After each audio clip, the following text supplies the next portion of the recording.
Yo. Welcome into the ChrisBeCappinn show, man. Today is January the 4th, and we have about 7 or 8 games on the board for today. Not a card that I really love, but I do want to come on here and break it down. Maybe we can find some winners. I got a couple things that's on the short list, as you guys probably saw already. So let's do just that, man. Recap of yesterday. 4 official plays from myself yesterday. We end up splitting, and it's kind of frustrating because we started the day off 2-0, and then we end up losing the last 2 bets. First 2 bets were RJ Barrett over his 15.5 points. He cashes that relatively easy in the third quarter against the Atlanta Hawks on the second leg of a back-to-back. And then we also played the other player prop was PG over his 2.5 threes in the Garden yesterday. That was a winner, a sweaty winner. He ended up hitting the fadeaway three from the left corner. I thought that they would just find him a little bit more, but OG was kind of glued to him throughout the matchup. I think he shot 3 for 5 from the three-point line. So a little bit of variance. He shot the ball pretty well, but he had been shooting the ball pretty well. You expect shooters to shoot the ball well in the Garden. So those are the 2 player props that won.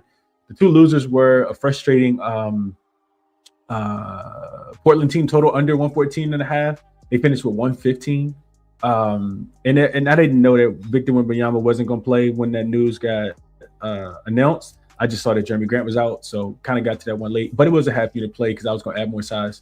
As the game kind of went on, if Portland came out hot, which they did. They had 35 points in the first quarter, shot 45% from the three-point line. You just don't expect that from San Antonio's defense. They have been playing so well recently, but that's a loser. And then last but not least, the Clippers turned into the old Clippers. Get absolutely dragged from the three-point line yesterday. The game was it was kind of close, but it was only close because they were hitting threes. They couldn't stop Boston last night. Jaylen Brown dropped 50 on them. I took him on the money line yesterday. That was the wrong side of things. Thinking that, last game of a 5-game road trip, but I think Jaylen Brown was super motivated after not winning Eastern Conference Player of the month. So they were super locked in. Clippers couldn't guard the three-point line, and that was a loser. So 2-2 day for myself yesterday. Hopefully I can do a little bit better today. It'd be nice to walk away with a little bit of profit. Let's jump into the games for today. Go through the comments real quick. Good morning, Algina. She says Portland team total under got us by 1. Man, free throw. By 1 made free throw. Yeah, it was, I think, 13 seconds left in the game. Clippers looked like trash yesterday. Let's find some winners today. Absolutely. What's up, Dom? Says Clippers team total over and Jazz team total under were good to me yesterday. Like to hear that. What's up, Can't Stop? He says, am I the only one struggling with NBA lately? Sheesh, Book's been on a head top. It's more than just you. The players are just, the games are just like, it's kind of hard. It's definitely kind of hard. That's why you pick and choose your best spots. Double says Rockets are nothing without Sengun. Shaking my head. Yeah, they look good in that first quarter without him. And then kind of went to bet. I was gonna bet Houston team total over as well, but I wanted to get a better number. Glad I stayed away from that game because that's what Saturdays and Sundays do for you in the NBA. The jankiness is at an all-time high.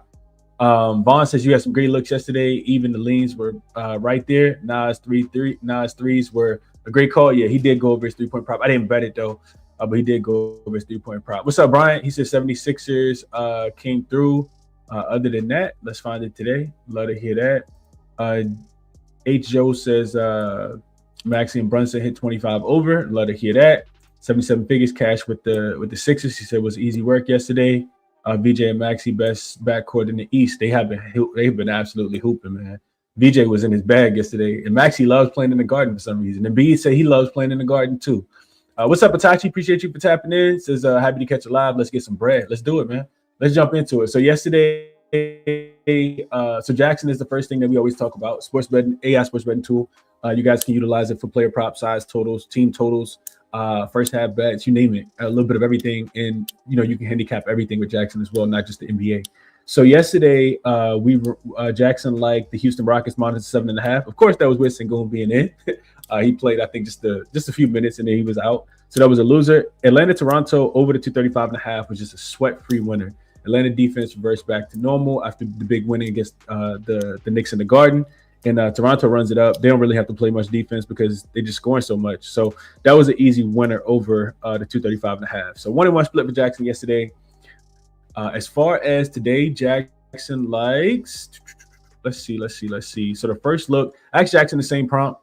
What's the best total and NBA spread bet today based specifically on cleaning the glass data, provide detailed analysis.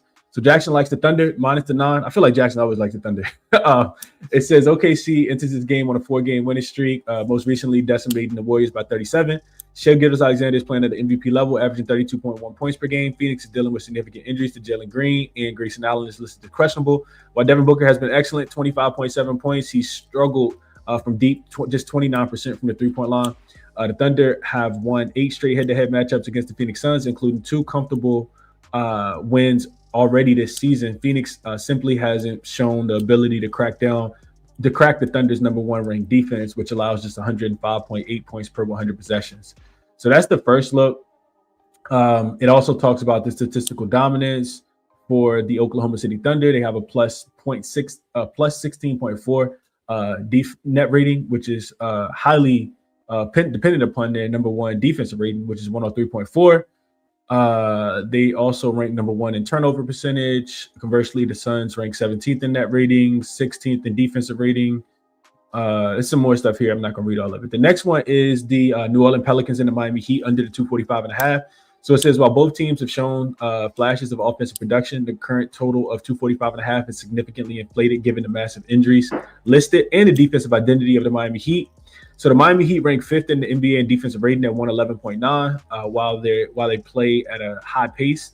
First in the league at 105.3. Their efficiency is predicated on their defensive stops. The Pelicans are struggling immensely, ranking 28th in net rating, minus 8.2, 29th in effective field goal percentage, 52.2. And the Pelicans simply, the New Orleans Pelicans simply do not have enough offensive firepower currently available to push this total into the mid 240s against the top 5 defense. So the injury report for this game is staggering. The Pelicans are already without DeJounte Murray, Herb Jones, Sadiq Bey, while Trey Murphy III is listed as questionable. Miami's also missing Tyler Hero, Jaime Jaquez Jr., and Bam Adebayo are listed as questionable. Without Hero and Murray, both teams lose their primary perimeter shot creators. Miami has proven they can win ugly, while the Pelicans offense ranks 26th in the league. They're unlikely to contribute enough scoring to clear this high bar. The Heat's defensive discipline should keep this game in the half court, making the under a sharp play here. I actually like that. A lot. I was thinking under in that game. I don't even think I realized the injury report, all of that for the injury report. But those are the 2 looks for Jackson. As always, like I said, the link is in the description if you guys are interested in checking it out. Let's jump into I think it's a pretty weak slate too. Y'all let me know in the comment section what y'all think. I was just looking at the games last night. I'm like, it's not a lot that really jumps out to me. Player props weren't really coming to mind. The injury report is fugazi like always. And it's just, I don't know, man. And it's Sunday. That's the cherry on top. But let's jump into it, man. See if we can find some winners. The first game I wanted to talk about, I don't really want to talk about this game either, is the Pistons and the Cavs. And the reason I don't want to talk about it is because of the injury report. So we haven't seen Detroit a lot this season without Jalen Duren. He is going to be out. He sprained his ankle, I think, in that last game, some kind of lower leg injury when they were playing against the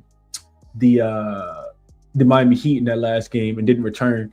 And then Tobias Harris continues to be out. No Karis LeVert either. Detroit has really struggled recently on the defensive end. One of the reasons why they haven't really been covering the number. JB Bickerstaff talked about it in his post-game interview.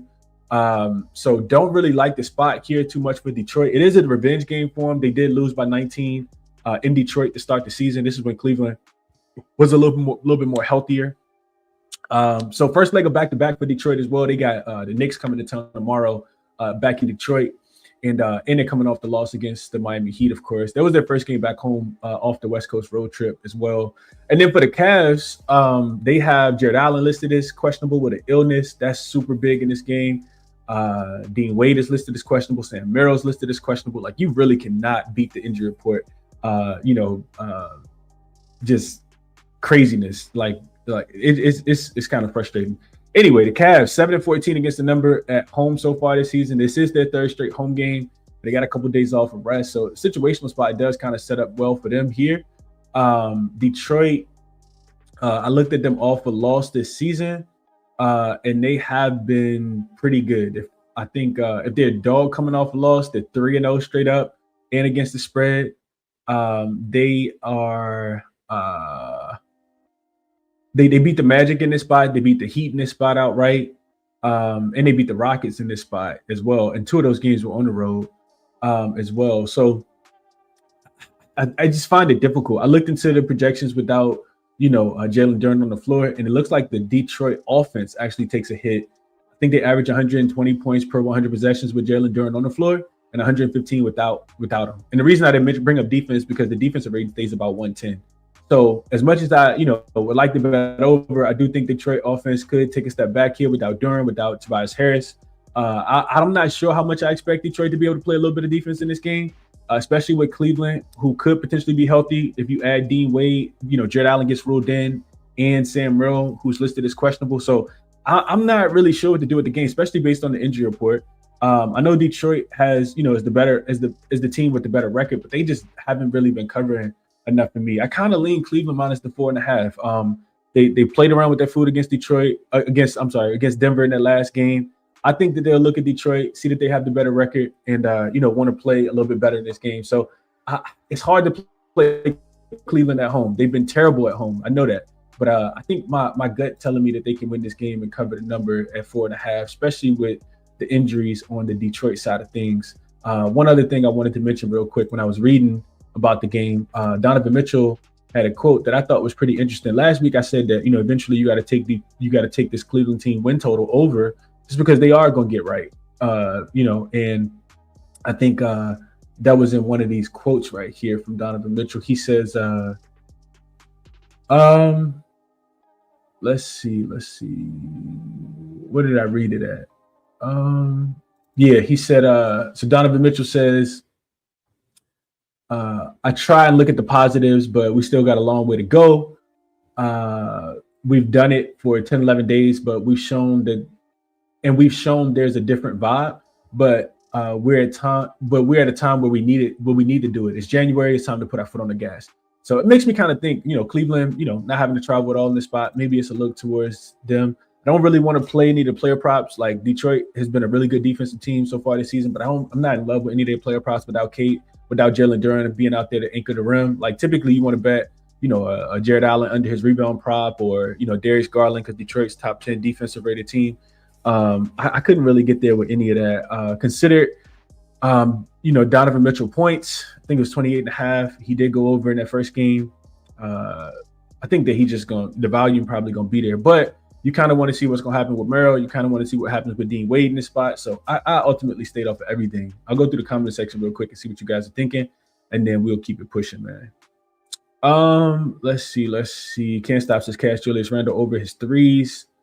Looking to his threes when he's on the road, Chris. It's a potential wagon spot. Okay. They play the Wizards today too. So yeah, I'll definitely look into that. Vaughn says best day for me in a while. Brunson first quarter points. I played the SGP for the Raptors. Shed for assists. RJ points. Scotty Barnes. Okay, I like that. Dom says he bet Pistons team total under 117.5. Okay. Mobley cashed over his boards against Denver. Let's run it back against the Pistons without Duren.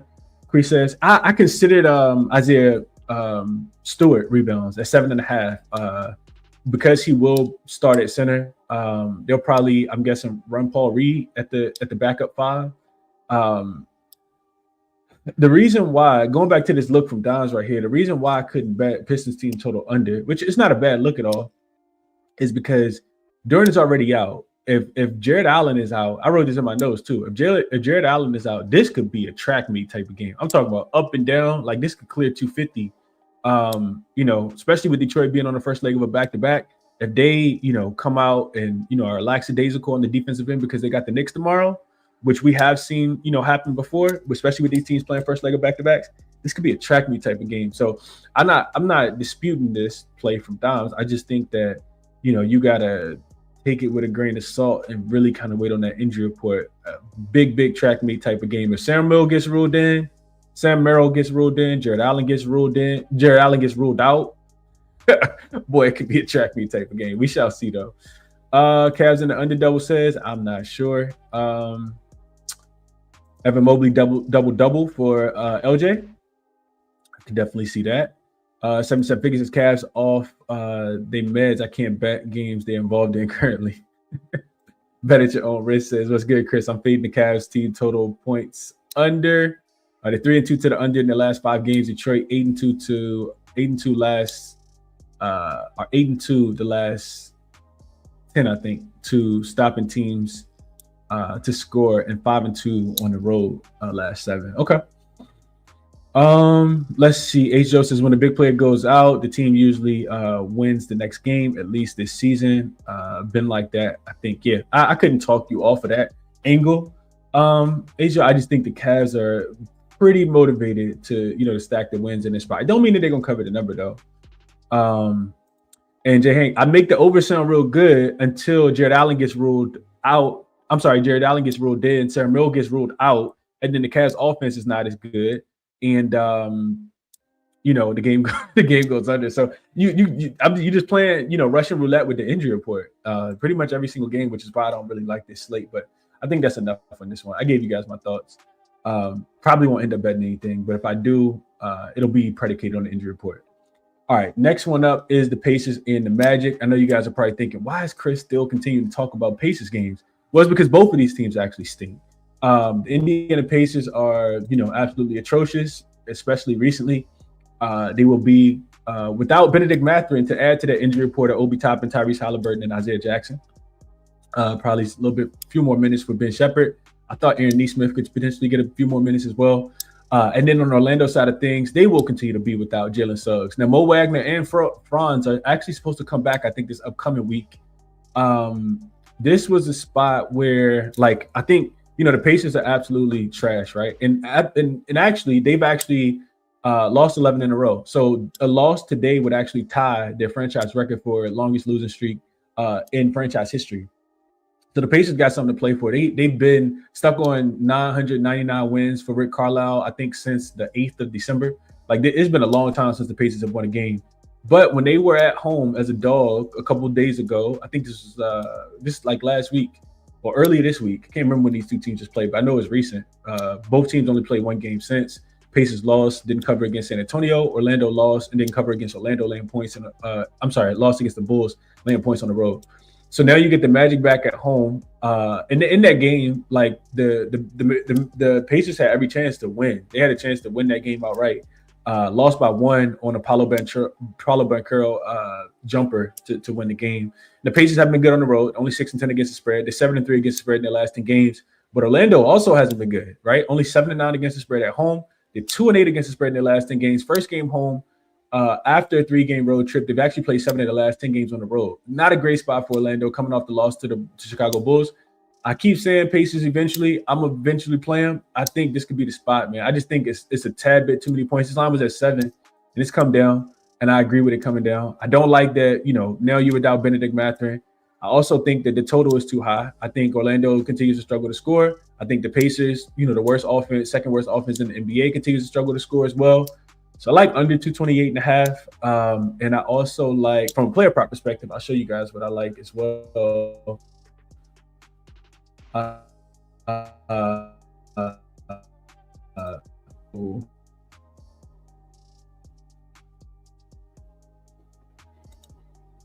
I just kind of want to let this load for a second and take you guys over to Outlier. This is a tool I use to handicap player props, specifically in the NBA, but you can use it for WNBA, NBA, NFL, all that good stuff. I'm looking at the one and only Mr. Anthony Black. So the filter that I think is best to use here, as we kind of see if I can get this pulled up. So Anthony Black, just look at 2025. We look at his points in general, and we can see that he's under in 66% of his games, 12 and 35 to the under, only averaging 15.5 on the full season. But if you see all this green right here, there's 22 and 20, 19, 22, 24, 38, and 27. A lot of that is due to Jalen Suggs being out, right? So you can see the hit rate, 34% right there, only averaging 15.5. But if we look at games without Jalen Suggs, who will continue to miss time, look at that. Boy, 75% to the over, 9 and 12, averaging right at 21 points per game, 20.9. I like the match. It's really just a Jalen Suggs effect. You can see that he's over in 7 straight. He gets 17% of his points from pull-up, which Indiana has been absolutely atrocious guarding, second worst in the NBA over the last 15 games. They're 24th in defensive rating as well. So it could be a pretty good matchup here for Anthony Black. I do think that the way that Paulo Banchero had a really good game against Indiana in the last spot. I think that Rick Carlisle probably puts a little more onus on guarding him specifically than slowing down somebody like Anthony Black. But Anthony Black should get the opportunities with Jalen Suggs being out. So that's the one player prop that really kind of stuck out to me. I don't think the injury report can really impact it too much. This was up to, I think, 9.5 on a couple books, 19.5 on a couple books, or most books, but 18.5 is still out there. I think it's like -115, -120. So I didn't bet it, but that's the way that I look. I think Pacers early makes a lot of sense. They have not been able to close games for whatever reason. And I think under makes a lot of sense as well. Let's see what you guys are thinking here. 77 Figures says Magic on the ban list. They lost to who they're supposed to beat and beat the teams that they're inferior to. And that's an absolute fact. You don't really want the Magic laying points at home. I remember betting on them early this season, just losing. And I stopped quickly. So as a home favorite this season, they are 5-9 against the number if they're laying points. They've lost 4 of their last 5. They failed to cover 4 of their last 5 and 4 straight unders in this spot as well. Laying points, their offense is stunk at home. Double says, you think Bane over 21.5 points? I don't think it's a really good matchup for Bane. Pacers are somebody that runs people off the 3-point line, but Bane, I don't know what to do with Bane, man. I did read that he's shooting, I think he's a career 40.5% 3-point shooter. He's shooting 34% this season. So his numbers have been down. Without Jalen Suggs, he should be able to get a little bit more opportunity as well. I'm not sure. I don't know what to do with Orlando. Man. Let's see. Better John Rich says, I took the Magic first half points over 56.5, 7-3 to the last 10. Pacers 3-1 last 4 road games, allowing the team to score 57 points, allowing 60 points in the first half currently. Okay. Dab's already thinking about the Pacers next year. As far as drafting goes, he likes the Pacers first quarter. He says they show up for the first 12 minutes and stop carrying the last 36. Tamar says, love the Anthony Black look. Actually, already bet it. Look at his points without Suggs and Franz. Yeah, I didn't bet it yet, but that's on my short list for today. Let's keep pushing. Before we do, I ask that you guys do me a favor, hit the like button if you can. Subscribe to the channel if you guys have not done so already. It's tons of information I'm sharing with you guys. Tons of stuff being given out in the chat every day as well. Appreciate everybody for tapping in, but hitting the like button, all that good stuff on a daily basis. For riding with me, for being part of the community. And let's jump into it. Let's keep going. Next game up, OKC and Phoenix. And then I'll go through the rest of them. I typically break down like 4 games in the detail on the show. Like I picked the 4 games that I like the most based off injury report, based off situational spot. I couldn't even find 4 games if I'm being honest with you guys today. So I'll go through the rest of them. Like especially if you guys have questions, we'll do a Q&A like at the end after I break down this game. But wasn't a ton in my opinion to like on this Sunday. So let's go OKC Phoenix. OKC and Phoenix. We start with the injury report real quick. Let me just make sure I got it updated. I know Cason Wallace was listed as questionable. Isaiah Hartenstein was listed as out for the Oklahoma City Thunder side of things. Isaiah Joe is also on the injury report. No Jalen Williams, big Jalen Williams, of course. So OKC will be a little shorthanded, and Phoenix could potentially get Grayson Allen back. I think he's missed the last 2 games in a row. So we look at OKC, man. I'm not big with laying too many points for OKC on the road. Now, granted, they absolutely mollywopped the Golden State Warriors in that last game. I think the 2 ways that you want to bet against OKC. Now, granted, they're 30-5 against 30-5 straight up on the season. And they're profitable covering numbers on the road as well. And this spread did open, I think it was 8, and it's pushed to 9.5. So people are betting OKC in this spot. I think the 2 ways that you like there's a recipe to fade OKC. Then you want them on the road, and you want OKC versus a team that can rebound the ball on the road. Now we know Golden State's not a great rebounding team. They give up a ton of rebounds, and OKC was able to go in there and dominate the boards. They also played against Golden State's B team. In this matchup, you got double revenge spot here for Phoenix. OKC is, I think I looked at the numbers, they're 8-8 against the spread on the road. They have covered 3 of their last 4, but I mean, they got a Portland team they were at home. Portland was extremely shorthanded. I think playing on the second leg of a back-to-back. I don't even know if it was second leg of back-to-back, but they smoked Portland. Really great matchup for them there. And then, like I said, they beat Golden State. This is the first leg of a back-to-back. They got Charlotte coming to town tomorrow. Phoenix has been good recently. 11-4 11-4-1 against the spread at home. They are the best covering ATS team. We made some money with them. When was it? Today's Sunday. So on Friday night when they beat the Kings, covered that number pretty easily. I think they won the game by like 20. They're 7-3 against the spread in their last 10 games. They've actually covered 6 of their last 7. They also playing first leg of back-to-back. They got a game in Houston tomorrow, though. Man, I just look at this game, and the first thing that jumps out to me is the rebounding, right? Like, can do the Phoenix Suns have enough rebounding to be able to keep this game? So are they going to let Chandler come in here and dominate the glass? So that's why I kind of started the handicap at. I like Phoenix at home. I think they will be motivated off the double, the double revenge spot. I kind of think we can get in with Phoenix early in this spot. I think we get in with Phoenix early first half, and they might be able to cover, and then maybe OKC can run away with the game after halftime. OKC has been coming out, kind of playing around with their food a little bit. Real quick, just look at the Phoenix Suns rebounding numbers. Not a great rebounding team, 23rd on the season.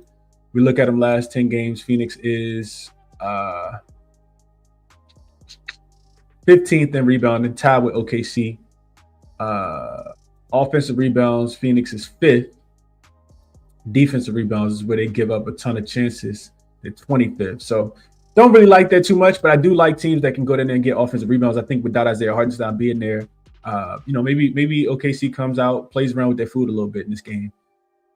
That's what I really want to bet. I want to bet Phoenix first half. I think you can get a plus 5.5 on FanDuel right now. I got that in the bet slip. Have not pulled the trigger on that one quite yet. That's what I want to bet though.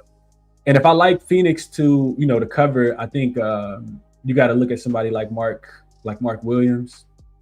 Look at his boards. Listed at 8.5 back-to-back games. He's finished right at 9. He's also over in 4 of his last 5 games though. Finishes him right at 9 in pretty much every single game. Looks like it is a little bit juiced, but you can find the minus 115 on a couple different books. But I think Mark Williams rebounds, just because OKC has not been rebounding. I was looking into this yesterday. They have not been rebounding the ball that great as of late. So that's what I like. Mark Williams boards and first half for OKC for Phoenix in this spot would be, I think, the ways that I would want to play this game. Let's see.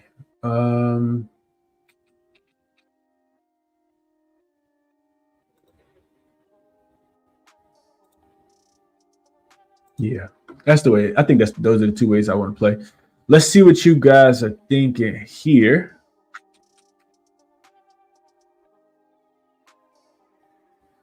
I told him this yesterday, Bobby. It's so funny you mentioned that. He said, "Tell your son the Wizards are trying to get their W's back. They've won. They're winners in 4 of their last 5." Yeah, I told him that the Wizards beat the Nets the other day. He said, "What? The Wizards? They won a game? I thought you said they sucked." There, I said, "Kaden, even though I said that they're not good, it don't mean that just because you're a bad team don't mean you never win. You never lose. You never win. And the same thing with good teams. Good teams lose. Bad teams win." So, yeah, I did tell him that. Smoke says Thunder money line, SGA 25, Chet 12, J Will 12, SGA 4 assists. Double says, but the Thunder good in the first half. So the Thunder are not necessarily bad. I got this pulled up. The Thunder are actually 9-6-1 against the spread in the first half over the full season. The Suns are 3-3 as a home dog in the first half. I just kind of want to throw the numbers out. I feel like more recently, like we've been betting some OKC third quarter spots. We've actually, I think, cashed three times in a row playing it. Not 3 games in a row, but 3 times playing it in a row. And it's really just because like Phoenix, like OKC has been really playing around and like fumbling the bag early in the games. So we look at them first half, last 10 games, they're 4-4-2 against the number. The Suns are 5-5 against the number. I just kind of feel like first half, like it's where the Suns, like as a home dog, double revenge spot. Both games they lost were in Phoenix in OKC as well. Both of them were cup games. And now you got a chance to get your lick back. I think it's got to be early. First half for me, man. Chappie says, would love OKC third quarter. I would too. Thunder good most of the time in the first half. Seen them struggle in the first half. Didn't hit the third quarter. That's a fact. 77 figures says books have warned me out with the big OKC numbers. I can't right now, and I couldn't talk you off of that. Could not talk you off of that. Any other thoughts, real quick? What's up, Library? Appreciate you for tapping in as always, my guy. Let's go to. A lot of these games I didn't give you guys like a lot of details on, but if you have games that or players that you want me to think about, like give analysis for, just put that in the comment section, and I'll go through a couple of those real quick. A couple of these games I feel like are kind of unbettable though, like based on the injury report right now. But yeah, I'll stay for a couple more minutes if you guys have thoughts, and then we'll get out of here. Give you guys a quick recap too. 1, 2, 3, 4, 5. Yeah, we didn't go through 5 games, so I went through 3, but not through 5. Let's see. Can we get to the Bucks? 77 figure says. Man, that game's so bad. That's why I left it off. So they were laying 8. I'll say that. And the Bucks laying 8 on the road is gross. I think the last time the Bucks were laying points on the road was in Charlotte, and I think I bet half unit on that money line in that spot. They did end up winning and covering, but they've been pretty poor in the last couple games. I'm not sure what's going on with the Bucks. I feel like they're kind of sleepwalking, even though they need every single win that they can get. They're only 6-11 straight up on the road, and that's a red flag right there. You got a team that's won 6 of their 17 games on the road. Even with Giannis, they weren't good on the road. They're 8-9 against the spread overall on the road. Back-to-back non-covers against the Wizards. They had to win that. They lost the game outright to the Wizards. Then they beat the Charlotte Hornets by 1 point on a Giannis lob from KPJ. I don't like that. First game on the West Coast as well. My guy Jay Money would say this is a little bit of a sleepy spot. Potentially run out of gas late in the game. Now on the opposite side, Sacramento is the worst covering ATS team at home. I think one of the worst covering ATS teams at home. They're 5-11 against the number at home. They've lost 4 in a row. They haven't covered any of the games. And you got revenge from Milwaukee. I remember Sacramento went back. They went into Milwaukee and beat them outright. I think it was November 1st. They beat them outright at 6.5 point road dogs in that spot. That was a game Zach LaVine did play in. He is listed as questionable, could potentially get him back. And I think that's why the spreads come down a little bit in this spot. I'm not laying too many points from Milwaukee at all. I'm not sure how many games they have on the road. I know you're not just flying to Sacramento to play one road game and then coming back home, but I'm not looking to lay too many points with the Milwaukee Bucks on the road, if I'm being pleased. And I'm not sure. I'm kind of interested to figure it out now, like figuring out their schedule. I think the next game is winnable when I was looking into it. Let me just double check. Let's look at the schedule real quick. Oh, nah, maybe not. They got the Warriors, the Lakers, and the Nuggets. Next 3 games. They're on a nice little road trip. Probably a week and a half, two-week road trip for the Bucks in this spot. So that's my thought process on that game. I didn't really dig too deep into player props. Giannis rebounds makes, I guess, a bunch of sense. Sacramento's not a great rebounding team.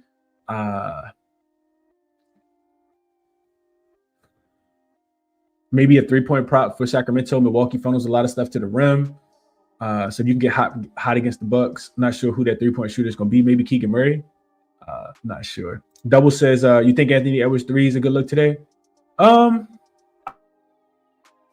a double. And I don't really want to either.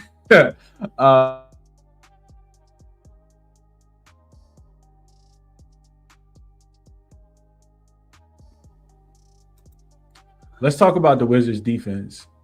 That's actually been playing good.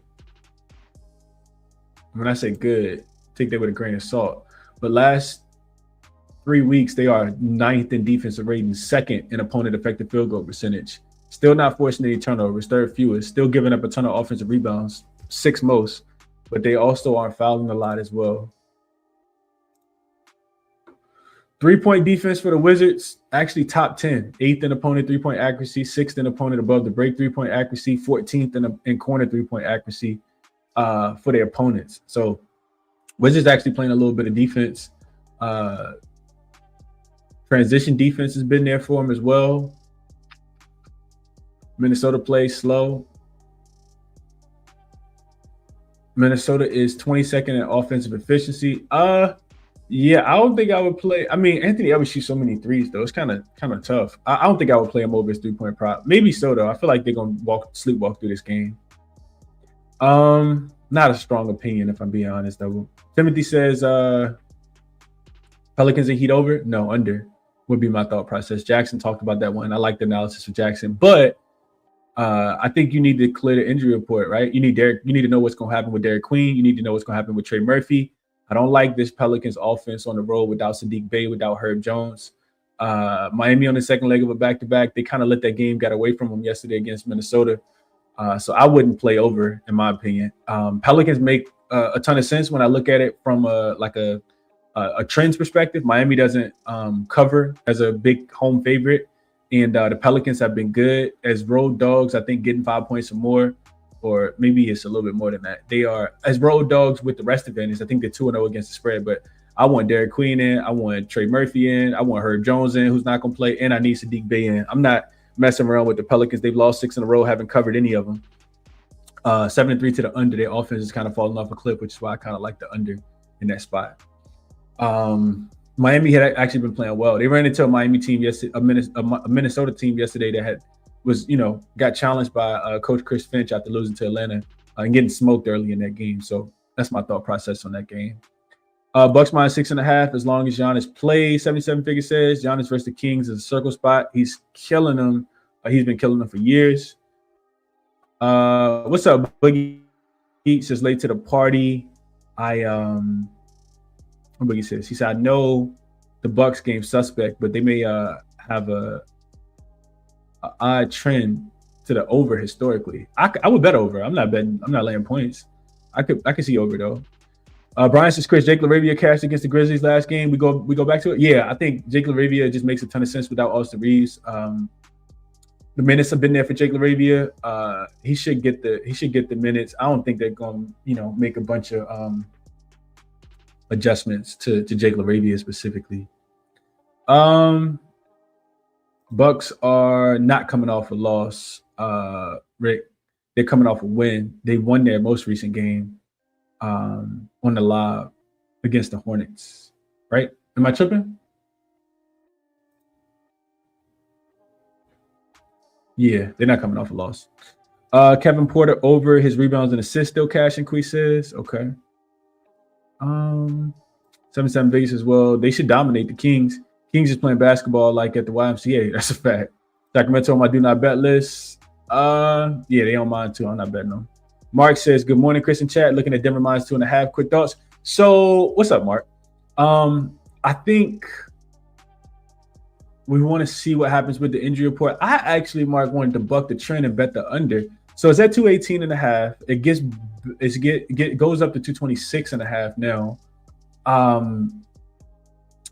And of course, the big news here is that that Christian Braun and Aaron Gordon are actually listed as questionable for this game. They could potentially make their return, which is big without Jokic being there, of course. Jamal Murray listed as probable. And then on the opposite side of things, Nick Claxton is out. MPJ is listed as probable after missing the last game against the Washington Wizards.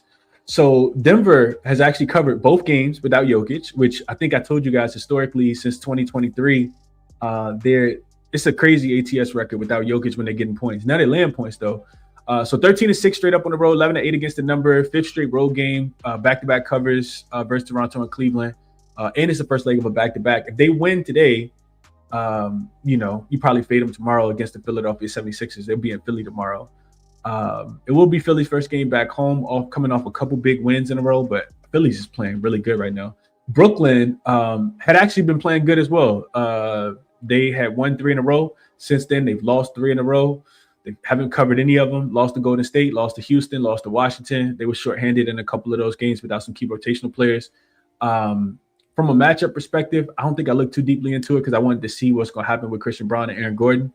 And then I was going to, do a little bit more work on it. Then I also need to make sure MPJ is going to play. And I guess he is going to play. That's why the total has gone up a little bit. So I don't really have too many, burning thoughts on that game. I do think that Denver can win. I think Brooklyn doesn't want to win games, Mark. which is why they rested everybody against the Wizards, why they started talking about including MPJ and trade packages. Like the message is clear. And, they went through December, I think, being the best defensive rated team in the month of the month. And, winning all those games. And then, whoa, pump your brakes. We can't keep winning all these games. So we got to start resting players. We got to start sitting players. Let's talk about trading them, right? All this stuff. So I think Denver is hungry to win games. They should win today and probably fade them tomorrow against Philly would be my thought process. Also, if Aaron Gordon and Christian Braun play today, they probably won't play tomorrow on the second leg of that back-to-back. So winnable game today, probably should win, I guess, Mark. And then tomorrow, probably fade them is my thought process. Tachi says somehow, some way, somehow, since 2013, Bucks Kings 22-2 to the over. I think I looked into this last year when I was doing Cal show. We had a head-to-head on Bucks versus Kings, and I was talking about the over trend, and I think I lost the bet, and it was for the crown, and I said to myself, I probably should have bet over instead. Let's see. Lisa says, good morning, everyone. I'm late to live, but I always watch your playbacks. I don't say much, but I appreciate your hard work and dedication. You definitely deserve your flowers. You've helped me. I appreciate that tremendously along this journey. With that being said, I hit a good parlay yesterday. John Collins threes, Amin Thompson points, rebounds, and assists. Isaiah Collier over his, Tamani Kamara over his, Buzelis over his, and Paul George threes. I'm glad you added the Paul George threes. Makes a lot of sense. Appreciate you a lot for this. This means a lot. Super says Jeremiah Fears overs. It makes sense, right? If they're going to be without Trey Murphy and Sadiq Bey, who else was on the injury report for the New Orleans Pelicans? He did go over in his last games. I think it's highly correlated. Derek Queen potentially not being there, his usage should go up. So that makes sense. Super, I agree with that. Jaren Jackson Jr. can get his points again against the Lakers. Yeah, absolutely. Like, who can guard him? Nobody. Lakers just won. They beaten the Suns 4 straight. I mean, not the Suns, the Grizzlies. They beat them 5 straight times. They've actually covered the last four spreads, so they may potentially overlook this game. I did see some reports that Luka is getting around the clock treatment and that he's really struggling with some pain in his left arm or elbow and both his legs or something. I'm not betting Laker games. I'm off of Laker games. Super says, first time catching live. Appreciate you for tuning in, man. Talked about this game. If Aaron Gordon gets ruled out, take Noah Clowney. Okay. Quick thoughts on the Lakers Grizzlies back-to-back matchup. Looks like another nail biter. Ja's listed as questionable. That's why the total came down. It was up to 240 and a half, 241, 242, I think. Came down to 239 and a half. We'll see if Ja plays. That line went from Lakers -4 to Lakers -6. And it's all because Ja. Memphis has lost 3 straight. They haven't covered any of them. Lakers playing their 5th straight home game. I'm not betting Laker games, man. Mark got Memphis +6.5. Grizzlies should win this one. I'm not betting Lakers. Not for my money. Defense just not there, and they could potentially overlook this Grizzlies team again. That's my thought process. Yeah, Lakers money line, super juice, but if you add into a parlay piece, I guess I'm definitely not parlaying, especially not on Sundays. So what I wrote in my notes, just kind of going through what I was looking at, the Anthony Black player prop I think makes the most sense. Could it be so easy that it end up not cashing? Potentially, of course. But I'm struggling to figure out how Indiana and Orlando can get over 228 with without the Pacers, second worst offense now without Benedict Mathurin. So that's why I put the under there. I kind of want to bet Indiana in some form of way. I just can't lay points with Orlando. Not 2-8 in the last 10 games. Indiana got quick revenge as well, and trying to avoid tying that I think, what did I say, 12-game franchise record, 12-game losing streak in their franchise history record, or history of the franchise, however you say it. And then Washington plus the points. I didn't talk about this one too much. I did talk about Phoenix +5, first half +5.5, and I'm not sure if I bet it. Washington, I was looking into Washington. So this even necessarily not just Washington. Washington has won a back-to-back against Milwaukee and Brooklyn. They've covered 3 of their last 4, 4 straight under, 7 of their last 10 have stayed under the total. They've held 4 straight opponents under their team total as well. And they've covered the last 3 matchups specifically against the Minnesota Timberwolves. For Minnesota, it's the last of a 4-game road trip. They got the nice bounce-back win yesterday. They covered that spread as well against the Miami Heat. And they've alternated coverage in their last 5 games, so should not cover this one. I also looked at the Timberwolves this season. So interesting trend that I found. Timberwolves are 1-5 against the spread this season when they're playing a road game. When they're playing a road game when they previously won their recent road game. So not recent. I'm talking about like back-to-back road wins. I don't think I said that clearly. So if the Timberwolves won a road game and then they're playing another road game, they're 1-5 against the spread in those spots. 1-3 in that spot if they're playing. I'm sorry, 1-3 against the spread if they're playing the rest of this season. That points to, hold your nose. Washington plus the 10 in this spot. Maybe just early could be the look as well, because Washington, I feel like, they run out of gas late. Minnesota could potentially, I think they just overlooked this Washington team today. So I would be taking a ugly dog today. Washington plus the 10 would be the way that I would be betting that game as well. And that's my thought processes on the game today. Resources are all linked in the description if you guys are interested in checking them out. Make sure you do, because there are coupon codes that are attached. Jackson, Outlier, Moneyballer, OddsJam. And that's it, man. We'll be back tomorrow. Looks like there are about 8 games tomorrow. So nice little slate for us tomorrow. Should be some better spots. Most of the time players play, they take the weekend off sometimes and then they play hard on Mondays through Friday. So we'll see if that's the case, man. Enjoy your Sunday, and I'll catch you guys in the next one.